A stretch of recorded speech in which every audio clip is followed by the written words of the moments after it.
Já, við höfum svolítið talað kvótakerfið og sjávarútvegsstefnuna, ekki síst út af tillögum nefndar á vegum matvælaráðuneytisins, Svandísar Svavarsdóttur, sem er auðlindur okkar, eiginlega marga nefndir sameiginlega, og við rættað við svona helstu gagnrýndu kvótakerfisins.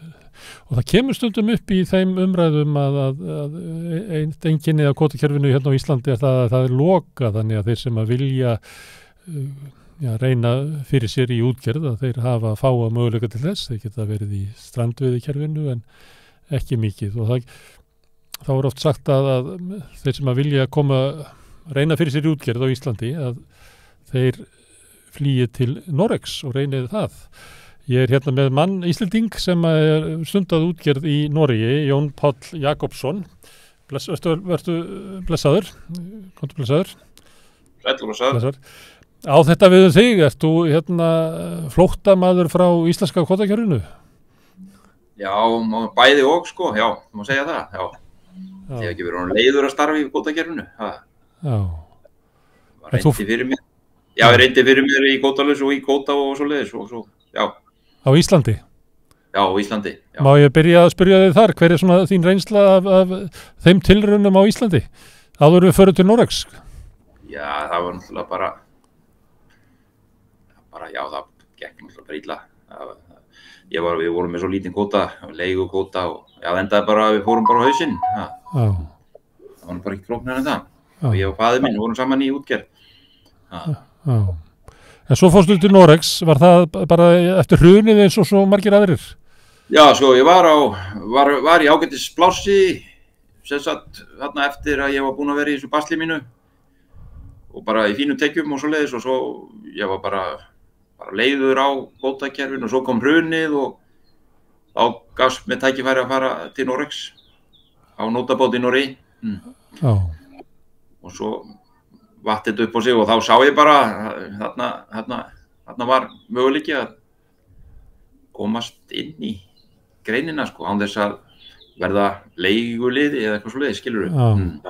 Og hvernig var það? Segðu mig frá því, hvernig komast menn inn í útgerðina eða í ykkur svona útgerð í Noregi?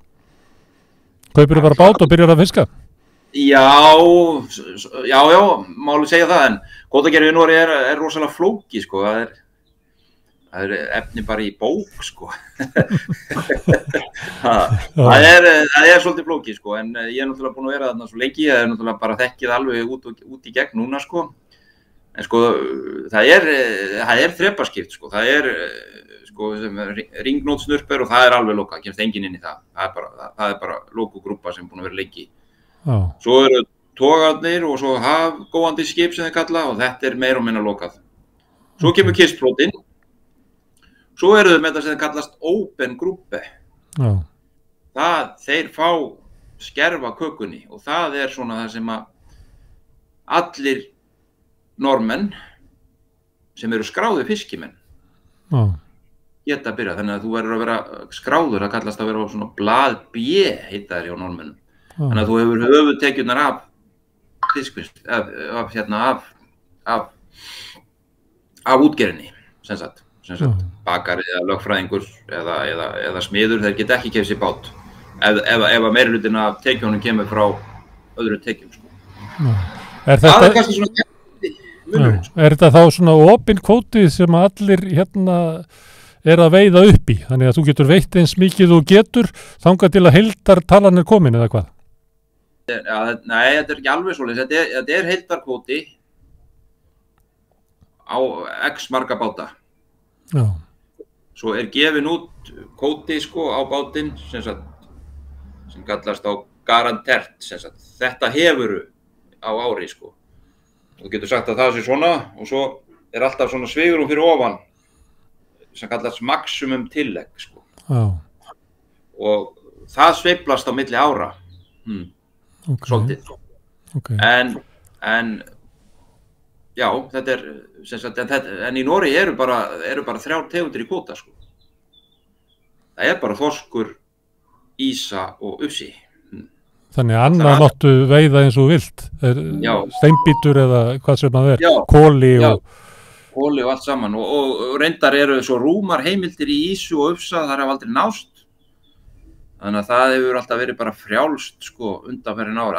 Öll ári sem ég hef verið þarna, þá hefur Ísa og Ufsi verið frjáls í þessu opna kerfi. Já.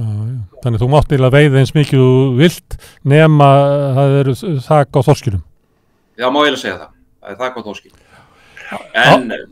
En það hefur seiflast alveg, sko, fyrst ári sem ég var í opna kerfinu, sko, þá var það nánast frítt þorskfiskir sko, í opna kerfinu, sko. Það var það, sko. En svo hefur komið ár líka sem ég er búin að vera sem hefur verið bara 25 tonna báti eða eitthvað, sko. Skilurðu? En er þetta sæmileg útgerð? Hefur hérna gott upp úr þessu? Ef ég má spyrja þannig. Ég veit reyndar að þú lentir í óhappi. Það var bruni í bátnuðinum. Já, báturinn ónýtur. Ég er komin upp úr þessari opnu grúpu, sem sagt, ég var þar fyrstu árin. Ég byrjaði þar 2014. Kaupið mér svo fyrsta bát fyrir ofan það 2016. Sem sagt, 2016-2017. Þannig að þá er ég komin inn í kistflotan, sem sagt. Strandveiðiflota. Já, sem er kallað. Sem eru báta frá 10 metrum og upp í 90 fet, eins og heitir 27 metrar, en það er búið að rugla þín og öllu með mörgum misviturum sjávarútvegsráðherrum, sko. Já. Þetta eru svo litlir vertíðabátar, gamlir eða hvað? Já, þeir eru nú orðnir alveg 50 metra langir sumir, sko. Þannig að það er búið að vera svona alls konar svona monkey business í gangi. En opna kerfið er alveg til staðar og það er, sonur minn er í því til dæmis. Á leiðinu upp? Já, á leiðinu upp, já. Þannig að sko, þetta er svolítið stökkpallur, sko, þú veist, duglegir menn, þeir geta, sko, en þú veist, þá talaðu, þú verður að hafa fyrir því, þú verður að fara á sjó, þú verður að veiða og vera réttu með við nullið. Duglegir menn geta komið sér áfram hana, en það eru blikur á loftið hana. En það er ekki leið út úr opnakerfinu, þannig að þegar þú ert búin að vera þar í vissa tíma þá ferð að fara ofar, þú bara aflaðir peninga til þess að kaupa þig bát sem að var með heimild í strandflotanum. Ég kaupi þess að bát 1099 metra langa bát 2016-17 með 9 metra kvóta, sko. Það var þegar kvótakerfið var sett á í Noregi, sko. Þá settu þeir, það er svona 9, 10, 11, 12, 13, alveg upp í 27 metra, sko, eitthvað. Sem sagt, og svo 1 9 metra kvóti er bara svona mikið af þorski, svona mikið af ufsa og svona mikið af ísu. Svoleiðis er þetta, já. Og ég keypti mér eitt svoleiðis kvóta og bát. Seldi báti minn gamla og já. En ég spurði áðan hvort þú hefur gott upp úr þessu, er það þannig? Já, gott upp úr þessu, já. Hefur maður ekki gott upp úr þessu þegar maður hefur sitt lifibrauð og er ánægður? Þar var maður, ég veit ekki, þetta er allavega, við fjölskyldan hefum allavega lifað þessu. Þú ert ansinn norðarlega, þú ert í Finnmörku, þarna, ég veit ekki, hafið sem er hérna fyrir utan, hvað heitir þetta? Barentshafið bara. Bara Barentshafið, og þetta er ansinn norðarlega. Já, Dumshaf eins og Magnús Þór Hafstein orðar það, hérna í bókunum sínum, já. Við erum reyndar að fara niður aftur, sko, þú veist, ég kom í nyrsti punktur er, sko, Honnings eða sérst Núlkinn, sko, við erum farin að sveigja svolítið niður, en ég er á 75 gráðu. Já. Það er svolítið fyrir norðan Ísland. Það er svolítið fyrir norðan, já.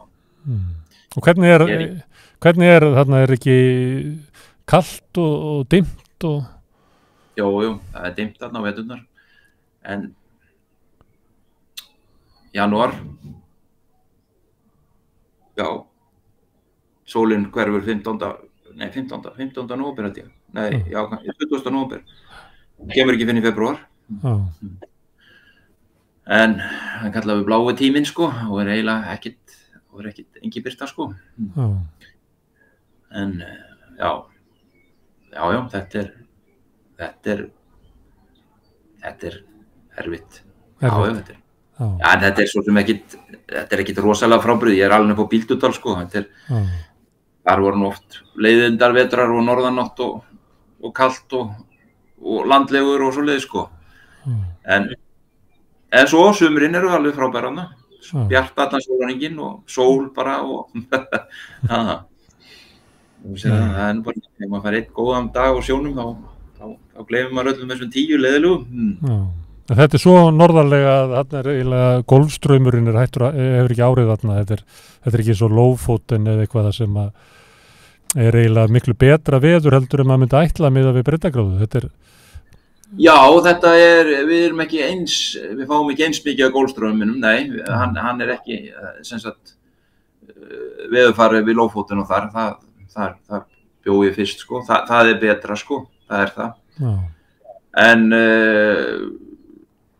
við fáum oft mjög hlýtt loft, sko, frá Rússlandi og þar á sumrin, sem sagt, þegar þá það búið að fara yfir slétturnar og þannig við fáum, sko, fáum það, sko, en hitastig á sjávar nú bara svipað á Íslandi, sko. Ég held það, sko. En þið kunnið vel við ykkur, allavega sonur þinn ætlar að feta sömu leið. Já, hann keypti sér bát fyrir 3 árum, 17 ára gamall. Herðu, en sjávarútvegsstefnan í Noregi, einhvern tímann var verið að tala það að þeir myndu taka upp svipað kerfi og við. Er sjávarútvegsstefnan þeirra að breytast? Já, hún að breytast. Hún mikið að breytast og þeir eru á hraðri leið, sko, í áttina okkur, sko. LJU-leiðina. Já, má segja það, sko. Manstu þetta myndin Groundhog Day með ég finnst ég vera að upplifa þetta aftur, sko. Ég upplifa þetta sem 20, sko, pappi var í útgerð á Bíldudal og öllu þessu, sko. Þannig ég að upplifa þetta aftur, skilur, þetta svolítið sérstakt, sko. Það þetta sena í Guðföðnum, held ég, Guðföðurinn 3, þar sem að Al Pacino segir, sko, ég held ég væri sloppinn og þá dragaði mig aftur inn, þannig að það kvótakerfið vera eftir þér. Já, einmitt, það má segja það, sko. Og það svo gaman að það sömu rökin, sko, meiri arðsemi, færri bátar, meiri arðsemi. Og þú veist betur. Já, þetta eins og ég predika mitt, sko, þú veist, já, til hvers, sko. Það spurningi líka, Gunnar, fyrir hvernig á arðsemin að vera? Á hún að vera fyrir eflaust náttúrulega hægt að hafa arðsemina mikið meiri að gera úr 10 báta, en á það að vera bara arðsemi þá fyrir 10, eða betra að dreifa arðsemin þannig að kannski 50.000 manns kannski, eða ég veit ekki, 3.000 manns hafi möguleika til að lifa. Þetta spurning. En nú norðmenninni verið svolítið sterkir í svona byggðastefnu, þeir eru með ýmis konar, en varðandi það að hvaða áhrif svona íslensk kvótakerfi hefði á byggðirnar, eins og til dæmis bara bæinn sem að þú ert í, það geti bara lokað honum. Það myndi hafa skelfilegar afleiðingar fyrir Bátsfjörð til dæmis. Það myndi gera það, sko, og Vardu og alla þessar staði, sko, myndi gera það, sko, þetta myndi lokast, sko, bara hreinlega, sko. En á móti kemur reyndar að það verðar, sem sagt, það langt að frakta fiskinum, sko, þannig að skipin verða að koma þarna og landa, sko, ef þeir eru á ferskfiski, sko. Þannig að það aðeins öðruvísi en á Íslandi, sko, en sama, þetta myndi örugglega hafa breytingar, sko, en sko, ég held að Norðmenn séu nú aðeins meiri svona demokratar, sko, heldur en Íslendingar, sko, að ég held að opna grúpan, þeir þora ekki að hreyfa við henni, held ég, sko, þeir muni ekki þora að hreyfa við henni, sko, og þegar Helga Pettersen var ráðherra, sko, þá hafði hún það í gegn, sko, að samarnir fengju kvóta, þannig að þeir eru búin að fá hluta af kökunni og það núna heitir það svona kistfisk tillegg og það fá allir bátar sem í opnugrúpunni það núna, sko, sem búa í sveitafélögum sem hafa samiskar rætur og það öll Finnmörk og Troms og svona, sko. Það er það sem kalla sjósamar, það sem að Íslendingar kannski sjá fyrir sér sama sem eru með hreindýr, en það var þarna meðfram allri ströndinni svolítið líkt í hvernig Íslendingar þreiðu þorran hérna á öldum áður, þar sem að menn áttu kannski eina mjólkandi belju og örfáar skjátur ykkurar og voru svo að rjóa að setja fiskjar. Já, en samanir voru með nokkur með hreindýr og svo að rjóa að setja fiskjar. Það var þannig sko. En ég heldur fóru ekki að fara í það sko, en við erum nú með, það er vinstri stjórn núna sko sem að er voðalega hægri sinnu sko. Sko síðast, við vorum með hægri stjórn í 8 ár og hún breytti rosalega miklu, hún leyfði til dæmis að sameina kvóta meira í kistflotanum sko. Þannig að núna er það þannig að þeir mega hafa 5 kvóta sko. Einn kvóti er bara eins og 1 9 metra kvóti og þá held ég megi hafa orðið 5 segjum til dæmis að báturinn er með 25 metra kvóta og má hann hafa 5 25 metra kvóta, þá er náttúrulega 5 bátar farnir og þeir eru náttúrulega að krefast að það verði núna aukið í 10. Þetta er svona alveg sama þetta er svona sama á Íslandi sko.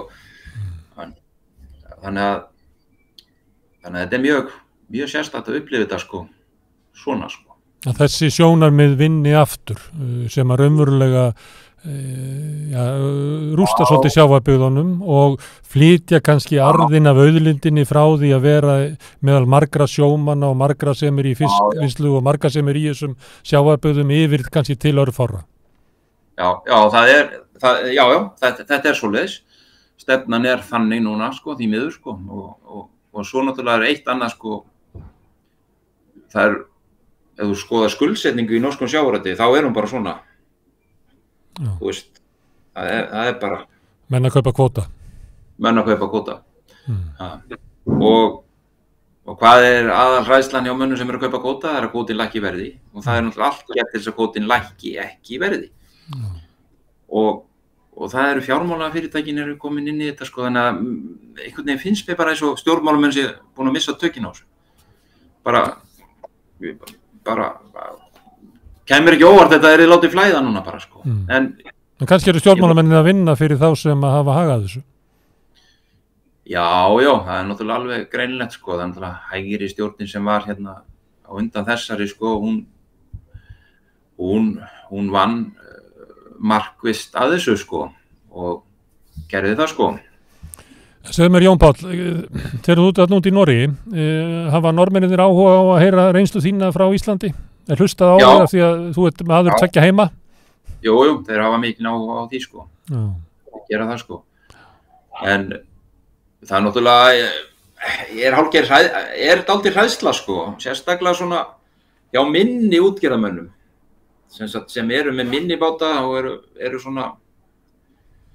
eru orðnir svona, sko, á ég að taka næsta skref sko, á ég að kaupa mér meiri kvóta eða á ég að hætta sko. Það er alltaf það eru menn sem bara er tilbúnir að kaupa sko. Það er á fullu. En þá eru bátar undir 11 metrum mega bara kvóta. Eins og ég. En það er verið að vinna því sko að það verið leyft að vera með fleiri sko, þetta kallast struktúr sko.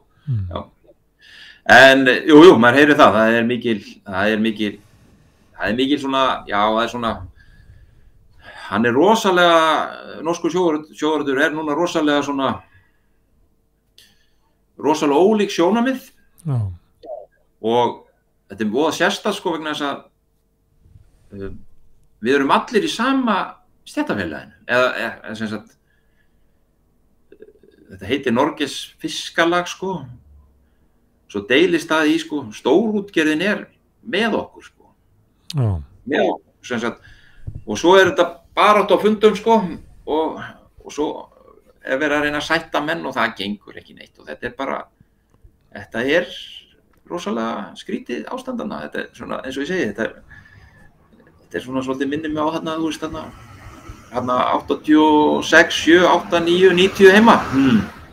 Ja, hvaða leið á að fara sko.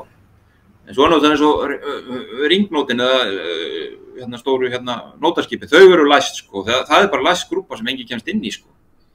Það er svolítið gaman að segja til það núna. Þetta er alveg byggt upp á Íslandi, vissi. Þetta var svona, nótaskipin voru þannig að það var skipstjórinn og það var vélstjórinn sem stofnuðu saman einhvern tímann eftir 1970-80 útgerð og byrjuðu að veiða. Og kannski einn með þeim en þá bróðir eins eða svoleiðis og voru kannski 4. Og núna er að gerast sko að þessar fjölskyldur eru bara, þær eru að splittast algjörlega. Það eru núna margir nótaskipbátar sem eru búin að vera til sölu vegna fjölskyldu. Þegar 3. kynslóðin er að koma núna, að þá springur þetta, þetta að springa sko. Og þá eru komin ættingjar sem hafa engan áhuga á að halda áfram, en vilja fá peningin. Og þetta er svona, maður er skrítið að upplifa þetta sko. Það eru 3 útgerðir núna bara á stuttum tíma sem hafa sprungið og ein er ennþá bara í málaferlum sko. En það eru svo miklu peningar þar að það eru aðilar þar sem að þessi lokaða grúpa, hún einhvern veginn býtst þessar útgerðir svona eins og úlfar sko, þessar skilur. En það er ekki sem kemst. Er það ekki líka oft á minni bátunum að það er kannski, segjum að útgerðarmaðurinn er komin á aldur, er kannski 60 eitthvað sluðis og börnin hans, hann á 3 börn og það er eiginlega of lítið fyrir þau get ekki lifað því, þannig að það verið þá mögulega eða einn myndi vilja taka yfir útgerðina, þá þarf að kaupa hinn í burtu. Maður sér þetta ofti til þess kúabændur lendi í þessu, að það er eina leiðin er bara að selja kvótan í burtu til þess að geta einhvern veginn enda starfsæfina með einhverju sátt við börnin sín sko. Já, það er mikið að gera, það er mikið þetta núna, þetta er að koma mikið inn núna, sérstaklega eftir að kvótinn er orðið svo mikið verðmæti. Ég veit það er málið. Þú sér að þegar ég kaupi minn fyrsta kvóta 2017, þá keypti ég 1,5 milljón norskar. Nú er að metin á 4,6. Þú veist, þetta er bara 18, 19, 20, 21, 22. Sko, þetta er á 5 ár. Þá getur ímyndaður í 9 metra kvóta, sko. Þá getur ímyndaður hvað 15 metra kvótir eru verðmætur og svo 20 metra. Þetta er bara, þetta er það sem er að gerast líka. Og svo er annað sem er að gerast líka,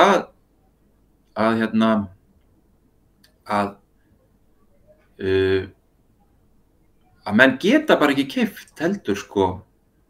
Það er orðið meira, þú veist að venjuleg menn kannski fyrir 10 árum gátu mikið meira venjuleg menn keypt sig, en það er bara ekki hægt lengur. Þannig að þetta er eins og hér heima. Þetta er ókvæðileg þróun sko. Ég er búin að vera að segja þeim að þeir eigi ekki eftir sko. Ég segi þeim alltaf sko, það er dómstafurinn er ekki kominn sko, en hann nálgast sko, þanniglega fyrir norska sjávarútveg. Því að við vitum alveg hvernig þetta verður sko, þetta verður bara meiri skuldir og vesen en ég hugsa að þeir eru það miklu demókratar að ég held að þeir munu aldrei hrófla við þessu opnu grúpunni sko, ég held ekki, ég held að þorið því ekki sko, í þá held ég að yrði allt vitlaust sko. Má ég spyrja þig, manstu það hvað það er stór hluti af heildaraflanum sem er í þessari opnu grúpu? Já, það er nefnilega svolítið magn sko. Það er nefnilega svolítið, ég man ekki alveg hvað það er í tonnum sko, en mér minnir að það hefði verið 27.000 tonn sem opna grúpan hafði í þorski í fyrra. Ég er samt ekki alveg viss, en það er nefnilega svolítið magn sko. Þannig þetta er umtalsvert, þetta er ekki svona eins og strandveiðarnar á Íslandi. Nei, og svo náttúrulega eru þau náttúrulega með þetta sem heitir ferskfiskskorning, ég veit ekki hvort þú veist, það er til að tryggja vinnslu í landi og sérstaklega út á landi, eða sérstaklega norður frá. Það er það sem ég hef lifað á, þú fær aukið þorskkvóta eins og þetta er svona svipað og línuívilnun var heima hérna í gamla daga. heitir ferskfiskkorni, þá það bónus í þorski, sko. Þá getur þú verið með svona mikið meðafla í þorski þegar þú ert að veiða aðra tegundir. Það byrjar sem í júlí, mánaðamótum júni, júlí og út árið, sko. En það bara fyrir bátar sem landa fest. Svo... Jón Páll, þú ert ekki eini Íslendingurinn sem þarna úti í útgerð, það? Nei. Þeir eru nokkrir. Þeir eru nokkrir margir, sko. Já. Sem hafa komið þarna út af sömu ástæðu og þú, að það ekki hægt að byrja í útgerð á Íslandi? Nei, það náttúrulega ekki hægt, sko. Það alveg sama hvað hver segir, sko. Það ekki hægt. Já. Þetta náttúrulega, það alltaf viss... Það nefnilega alltaf viss prósenta, það ekki sem vill vera sjálfstæður, sko. Já.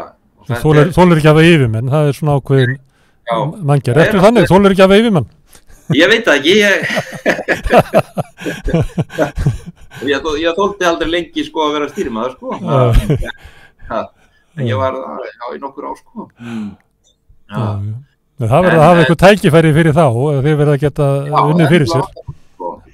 En þú veist, það rosalega nýliðun í norskum sjávarútvegi, það rosalega margir sem að mennta sig í sjávarútvegsfræðum. Og mikið meira held inn á Íslandi, sko. Ég var ekkert að spyrja stýrimannaskólann heima, það bara einhver örfáir sem að mennta sig þar á ári, sko. Þannig að það er þannig þetta mjög jákvætt, sko, en það eru rosalega, svo þetta náttúrulega á þessum, sonur minni sko líka á svona stóru bát, svona stóru snurfubát, sko, það rosalega góð laun þar. Það náttúrulega, hann var þar lærlingur, sko, og svo hann búinn að fá fastpláss þar og svo hann með útgerðina við hliðina, byggja sig upp, sko, smátt og spátt. En hann ætlar sér bara að verða eigin herra, sko.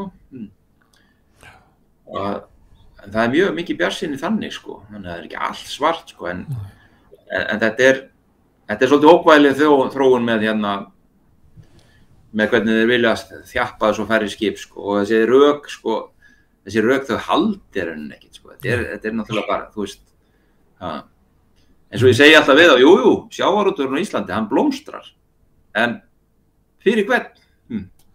Öll arðsemin þetta snýst það að hafa aukna arðsemi, það þýðir að fyrirtæki sem rekin með meira arði, með meiri arðsemi sem að þýðir að fyrirtækin hafi getu til þess að borga eigundur sínu meiri arð og það eru fáir sem eru eigundur af stór útgerðum í Íslandi, það eru bara 5-6 fjölskyldur. Já, þannig að þá hef ég sagt við vinnum minn í Noregi, viljið þið hafa það þannig, sko, eða sko, trillukall í Noregi, hann getur bara haft það mjög fínt, sko, og ekkert að því, sko. Og eins og við höfum það bara allt í lagi, sko. Ég ekki verið að milljarða mæringur á þessu, sko. En við höfum náðu að byggja okkur aðeins upp og svona. En þetta óbæðileg þróun, því miður. En ég veit ekki hvernig þetta þróast. Það náttúrulega stjórnin sem núna, hún minnihlutastjórn og hún kemur engu í gegn, sko. Þessi sem eru við stjórn núna, þeir lofuðu nýju frumvarki kvótakerfi, sko, í desember, sko, fyrir ári síðan, sko. Og nú segja þær að ég að koma í strax eftir páska. En ég held, sko, þeir hafi ekkert bólmagn á villisi, það eru þarna flokkar þarna á vinstri vængnum sem þeir þurfa stuðning og þeir vilja ekki fara sömu leið, held ég, með meiri samþjöppun, sko. Nei, þannig að þetta skrítið, sko. Svo náttúrulega, þetta mjög skrítið hvernig þetta að fara. Já. Herðu, Jón Páll, ég þakka fyrir að koma hérna við rauðaborðið langt að. Já. Gaman að tala við, fæ kannski að heyra í þér meira eftir páskana, hvort að komi nýtt frumvarp. Já, ekki málið. Ok, herðu, kæra þakkir. Herðu.